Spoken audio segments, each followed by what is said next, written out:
Hi guys. So there's this stereotype and stigma when it comes to fat people about not being desired sexually or romantically. And this is a stereotype. I have talked about this before. I have talked about my active bedroom life. And like, for example, this week, 4 different guys. Next week, I've got 2 on the line. And like, when I talk about this, a lot of people are like, well, it's not right to brag about all these one-night stands you're having.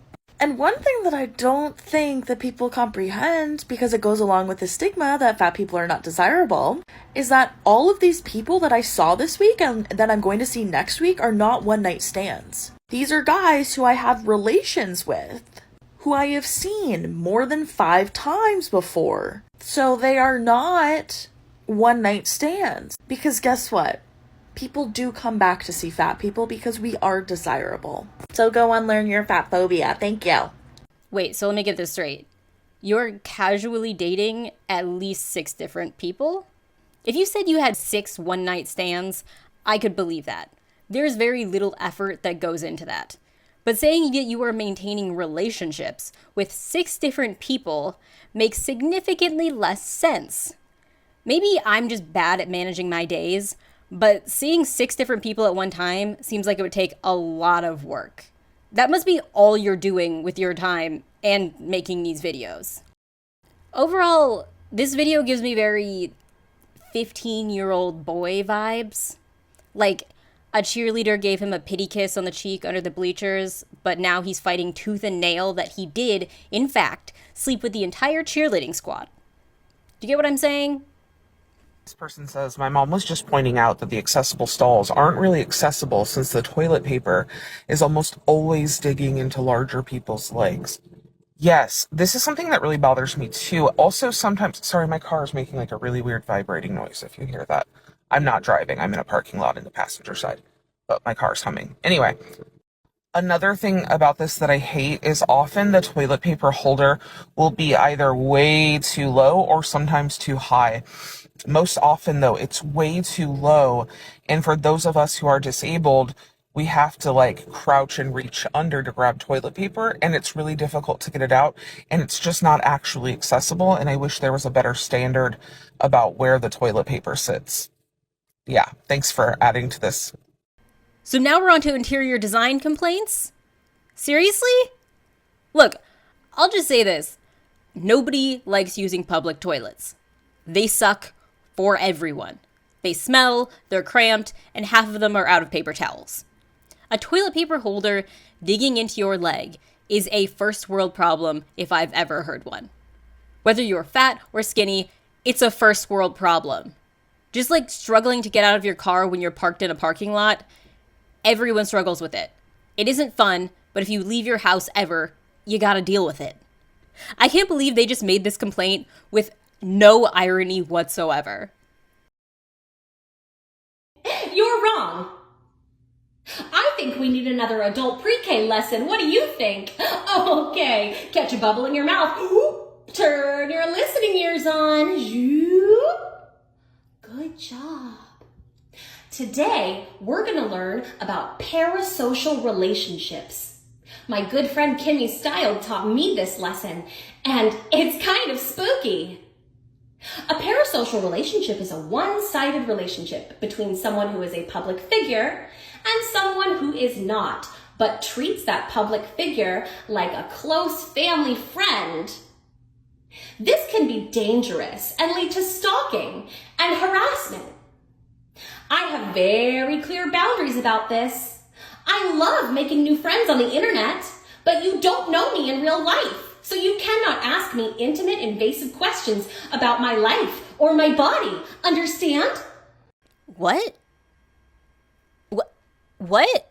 I rewatched this video at least 3 times because I thought I kept blacking out halfway through and missed the connection between needing to be open to criticism and then parasocial relationships. But I didn't. This woman just took a complete left turn and instead of addressing the comment was like, why are you so obsessed with me? Okay. This person says, can we talk about how wearing shirts 3 times your size is a trend and skinny people buying our clothes for this trendy style? Yes, we can talk about that. I've talked a little bit about it in regards to thrift stores, how thin people love to go to thrift stores, buy out the only like 7 plus size items they have, and then go home and cut them down to these little like cute outfits or whatever. But they do this with regular stores too. This commenter in particular mentioned that this is happening a lot at Walmart, which is obviously a more affordable store. For fat folks, people my size, we can barely shop anywhere. I can maybe get things at like Torrid or Destination XL, but even that's very difficult. And they most often don't have bigger sizes in the stores, which is like a whole other video in and of itself. And so when thin people who literally can go to every store they want to go to and get at least something, choose to go to the plus size sections and purchase or take the plus size garments to use for their little thrifty remaking of clothes, or transforming their clothing into pieces for their little like posh boutiques or what the fuck ever they do. All of this shit is super, super fucked up and super, super fat phobic. It's really, really, really, really, really gross to me that thin people think that they are entitled to literally everything. They all get pissed off at us fat people and tell us to like figure out things for ourselves and make things for ourselves. And then when we do, they take that too. Like, no, y'all can get the fuck out of here with that bullshit. Anyway, thank you for adding to this conversation. Yeah, this is like a never-ending irritation for me, that thin people who literally can go to any store and find at least something in their size choose to take sizes of clothing from those of us who have literally like 1 or 2 options, if we're lucky. I have friends who can't even shop in actual stores. Like, it's pretty fucked up that thin people are out here stealing all our shit too. This person seems outraged by pretty much everything thin people do. Like, everything. The thing is, I could understand some plus size people coming out and saying, hey, we have limited clothing options, so if you could not buy those clothes unless they're your size, that would be appreciated. And then it's up to other people if they choose to do that or not. But this person takes the simple act of buying plus size clothing to create thrifty fashion projects and turns it into a huge fat phobic slight against them. Thin people buying plus size clothes isn't them taking or stealing anything from plus size people. Plus size people don't own exclusive rights to these clothes. I don't know what else to tell you. It's not that deep. And have you considered that some thin people might be poor and they could be using cheap fabric from thrift stores to further their hobby because buying fabric in other stores can be expensive? Just something to consider. Remember when I said it's harmful to make videos that idolize your small waist?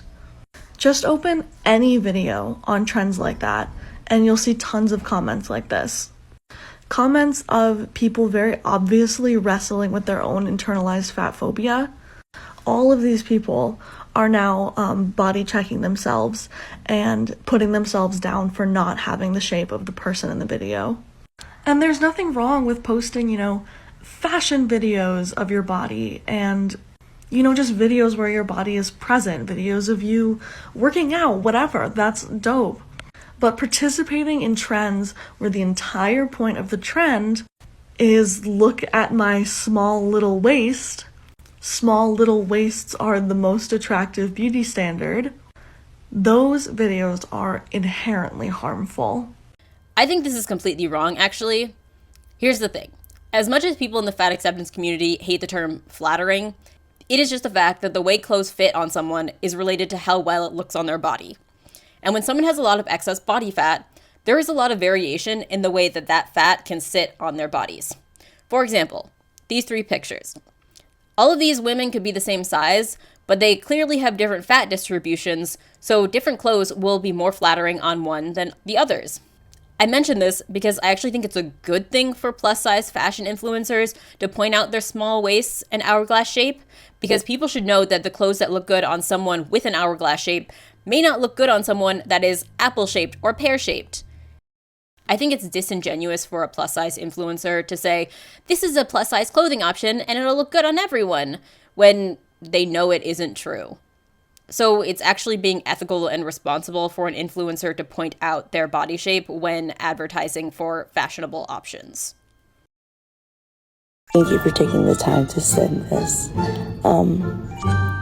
Overweight, what does that mean? Over what weight? Whose weight? What decided weight? The BMI? The BMI chart? That's old. It means over the healthy weight for your height and frame.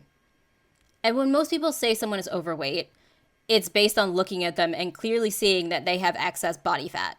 But regardless, the BMI may be old, but there's a lot of old math formulas that we still use to this day. We don't just discard them. They don't have a shelf life where they need to be thrown out after a certain amount of time. And a math formula cannot be racist. Don't even get me started on that. The BMI is not racist.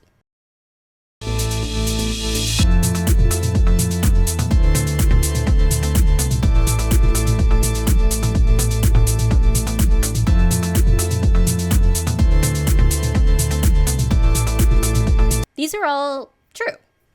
And if you do want to exercise to look a certain way, there's also nothing wrong with that. It's your reminder that it's okay and completely normal to gain weight. You survived a global pandemic. The least of your concerns should be your weight gain or the new stretch marks on your stomach. You are strong, you are powerful, you are capable and beautiful at any size. Do not forget it.